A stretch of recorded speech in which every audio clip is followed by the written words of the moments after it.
10 धर्मों की इस श्रृंखला में आज त्याग धर्म का दिन है। धर्म की माला की ये मणियां सब बेजोड़ हैं, अनमोल हैं, सब जगमगा रही हैं। चाहे क्षमा नाम की हो, चाहे मार्दव, आर्जव, शौच, सत्य, संयम, तप, और चाहे त्याग नाम की भी क्यों ना हो।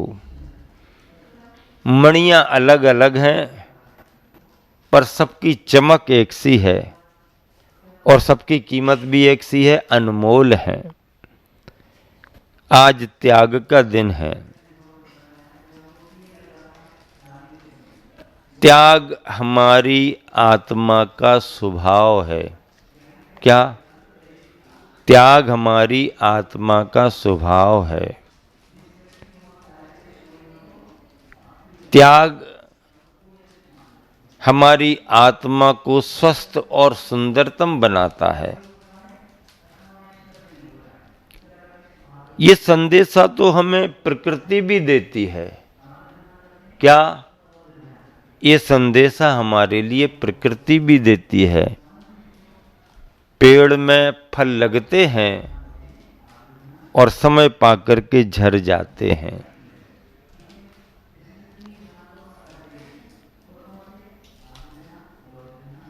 गाय घास खाती है और मीठा मीठा दूध दे देती है। मनुष्य भोजन करता है और तरोताजा होने के लिए, पेट शुद्धि के लिए मल विसर्जन करता है। जीवन जीने के लिए श्वास लेना जितना जरूरी है,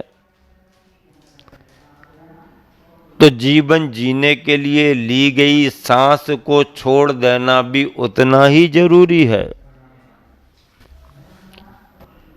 यहां जीने के लिए श्वास ग्रहण की जा रही,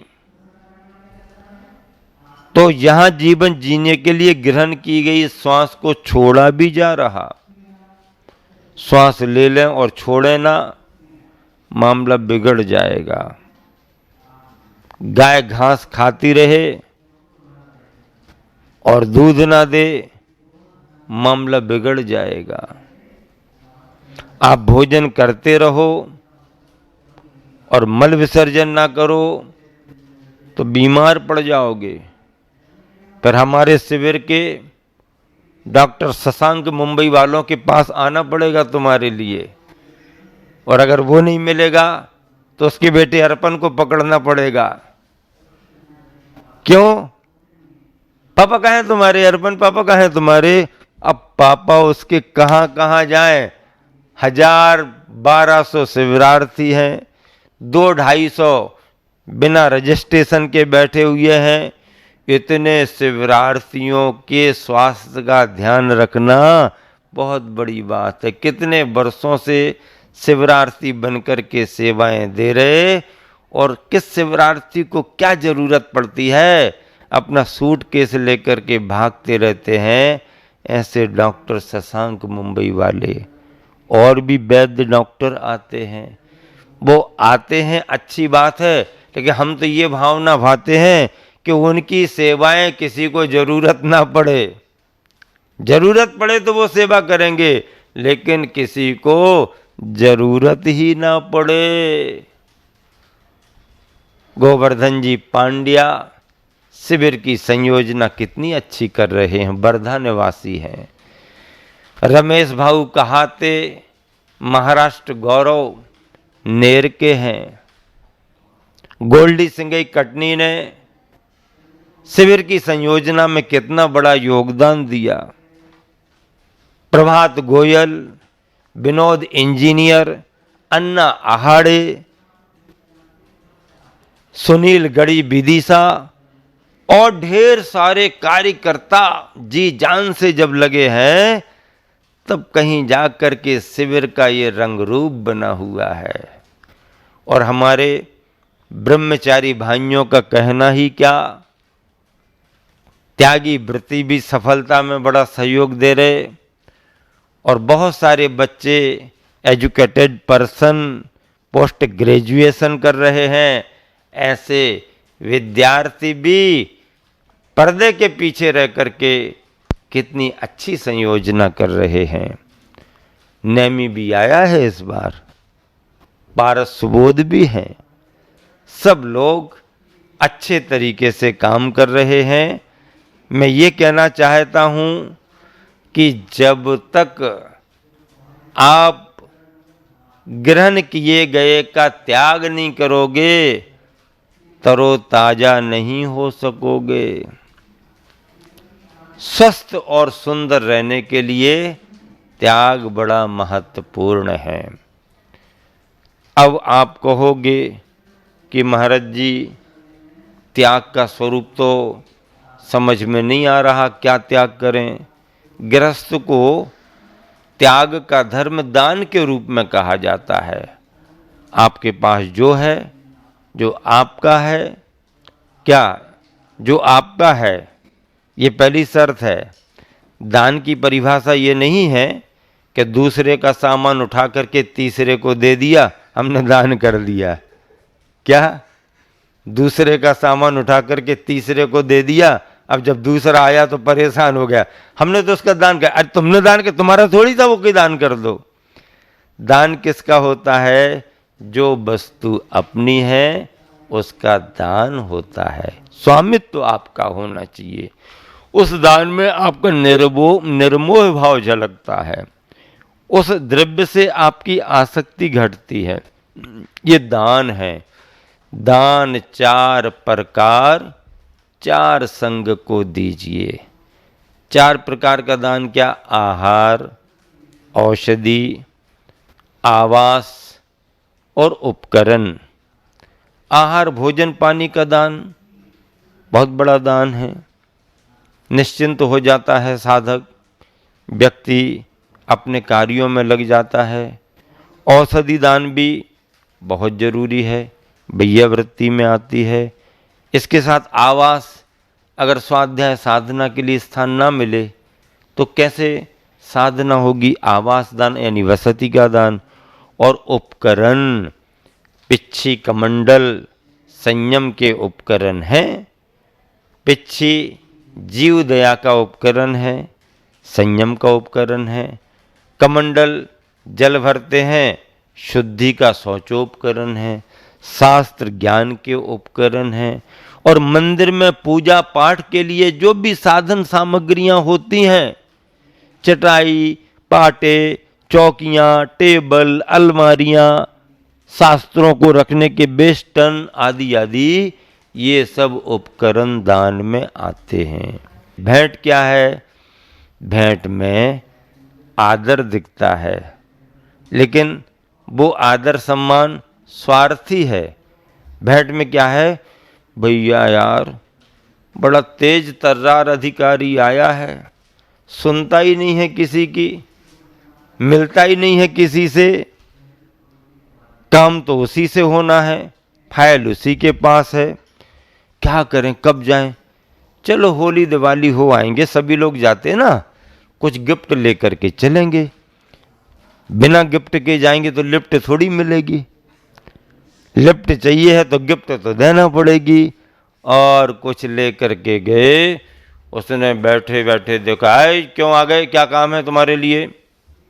नहीं साहब ऐसा कुछ नहीं, होली थी ना, सभी लोग सब जगह मिलने जाते हैं ना, ये दिवाली है ना, इसलिए थोड़ा सा आए हैं। क्या लाए हो ये? नहीं साहब आपको कोई ज़रूरत नहीं है ना, घर में बच्चे वगैरह होते हैं ना, उनके हिसाब से थोड़ा सा। नहीं साहब आपके लिए ये कहाँ रख दें भैया बताओ। वो उसने देखा ही नहीं, उसने सरका दिया। ये क्या है?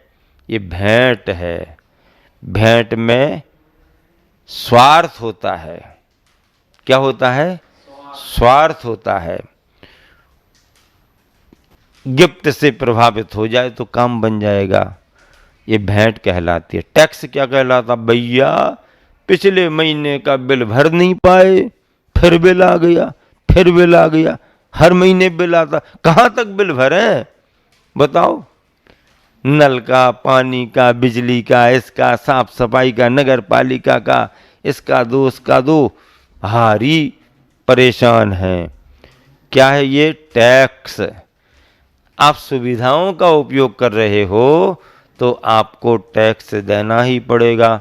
टैक्स में मजबूरी है। क्या है? मजबूरी है। अब आएगा दान। दान में ना अनादर है, दान में ना स्वार्थ है, और दान में ना मजबूरी है। भिक्षा में अनादर है, भेंट में स्वार्थ है, टैक्स में मजबूरी है, लेकिन दान इन तीनों से ऊपर उठा हुआ है। मन में आदर का भाव है, मन में परमार्थ की भावना है, मन में जिन धर्म जिन शासन दिख रहा है, तो फिर वह पात्रों को देख करके, त्यागी वृत्तियों को देख करके, धर्मात्माओं को देख करके अपने द्रव्य का सदुपयोग करता है। दान 4 प्रकार, 4 संग को दीजिए। 4 संग मुनिजनों को, आरिका को, श्रावकों के रूप में, श्राविकाओं के रूप में 4 संग ये माना गया है सम्मोसरण की अपेक्षा से। ऐसे 4 संग को, 4 प्रकार के दान को करो। ये त्याग धर्म है गृहस्थों का। मुनि महाराजों का त्याग तो बहुत ऊपर उठा हुआ है। भगवान तो त्याग की मूर्ति है, कुछ भी नहीं है। प्रशांत रूपाय दिगंबराय देवादिदेवाय नमो जनाय, देवादिदेवाय नमो जनाय। बताओ कितनी बड़ी बात है, कैसी मुद्रा है। ना अस्त्र हैं, ना शस्त्र हैं, ना वस्त्र हैं। अस्त्र भी नहीं, शस्त्र भी नहीं, वस्त्र भी नहीं, खड़े हैं बाहुबली भगवान के समान खड़े हैं। तो ऐसे त्याग की मूर्ति मुनिराज हैं, भगवान हैं, और उनके भक्त दानी होते हैं।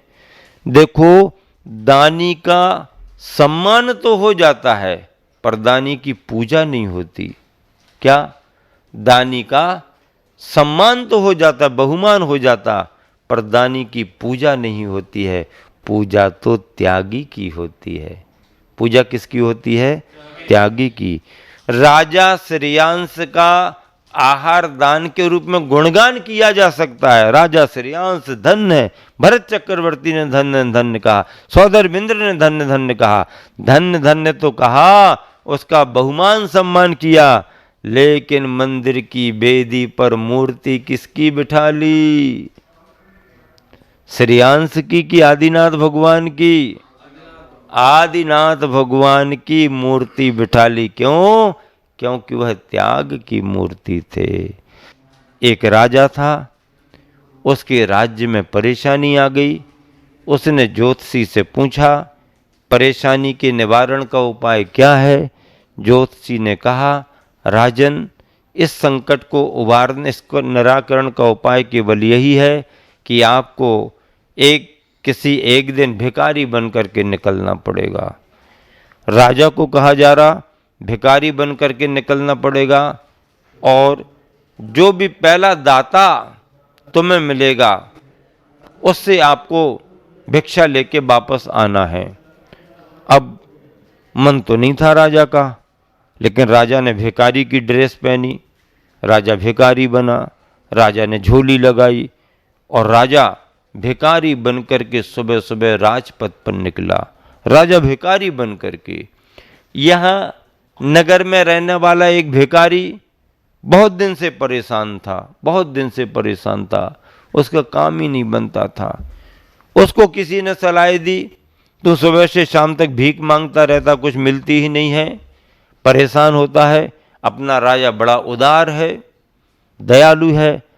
आप किसी एक दिन चले जाओ, राजा सुबह सुबह मिलता है, आप याचना कर लो, वो पूर्ति कर देगा आपकी। तो भिखारी भी पूरी मानसिक तैयारी करके रात भर सपने संजोता रहा कि सुबह राजा के दरबार में जाकर के भीख मांगी लूँगा, और जिंदगी भर की परेशानी दूर हो जाएगी। यहाँ भिखारी तैयार होकर के अपनी झोली लेकर के राजा से भीख मांगने के लिए आगे बढ़ रहा है महल की ओर, और वहां राजा भिखारी बन करके इस तरफ आ रहा है, इस तरफ आ रहा है। और जैसे ही राजा साहब को सामने से आता हुआ व्यक्ति दिखा, राजा ने नियम के अनुसार कि जो पहला व्यक्ति मिले उससे भीख मांगना है। जब भिखारी निकला तो ये सोच करके निकला था कि कुछ झोली में डाल करके चलो तभी तो भीख मिलेगी, अन्यथा कैसे मिलेगी। तो कुछ दाने डाल करके लाया। राजा खाली झोली लेकर के आगे बढ़ रहा, और जैसे ही भिखारी दिखा राजा ने हाथ जोड़े, महोदय राज्य पर संकट है और उस निवारण के लिए आप मुझे पहले व्यक्ति मिले हो, मुझे जो भी आपके पास हो कुछ कुछ भिक्षा में दे दें, भिक्षा में दे दें। भिखारी सोच रहा था कि राजा से मांग लूंगा और ये तो मुझसे ही मांगने लगा, अरे अब क्या करें। मन नहीं था, जिसने कभी दिया ही नहीं, फिर भी सामने राजा खड़ा हुआ है, भिखारी बन करके मांग रहा है, तो मुट्ठी भर दाने निकाले, फिर कम किए और अंत में एक दाना निकाल करके सामने वाले भिखारी राजा को दे दिया। उसने उस दाने को लिया और अपने घर चला गया। अब राजा साहब तो वापस हो गए, भिखारी ने दिन भर भीख मांगी, झोली भर गई। शाम को जब वह अपने घर वापस आया तो इतनी भीख मिली, इसका सुख नहीं था। एक दाना हमारी गांठ से चला गया है, इसका मलाल उसके मन में था। जब झोली पलट करके उसने दाने देखे तो सारे दानों में एक दाना सोना बन करके चमक रहा था। जब उस सोने के दाने को देखा, सोने का दाना तो किसी ने दिया नहीं, ये सोने का दाना कहां से आया। तब उसे ख्याल आया, मैंने राज्य की रक्षा के लिए राजा को जो एक दाना दिया था वही सोने का दाना बन गया है, बाकी सामान्य दाने हैं। तब वो पछताने लगा, हाय उस समय मैंने सारे दाने क्यों नहीं दे दिए। अगर सारे दाने दे देते तो सारे दाने सोने के बन जाते। अब पछताए होत क्या, चिड़ियां सुख गई खेत, समय निकल गया, कुछ नहीं हुआ। कहने का मतलब यह है कि जो समय पर दे दिया जाता है वह सोने का हो जाता है, और जो बांध करके मोह भाव से अपने पास रख लिया जाता है वो माटी का हो जाता है। जीवन माटी का ना बने, जीवन स्वर्णमय बने। इसलिए मोह भावों को घटा करके त्याग के मार्ग पर आगे बढ़ने के लिए 4 प्रकार के दानों को अपने जीवन में अपनाओ। महावीर भगवान की जय।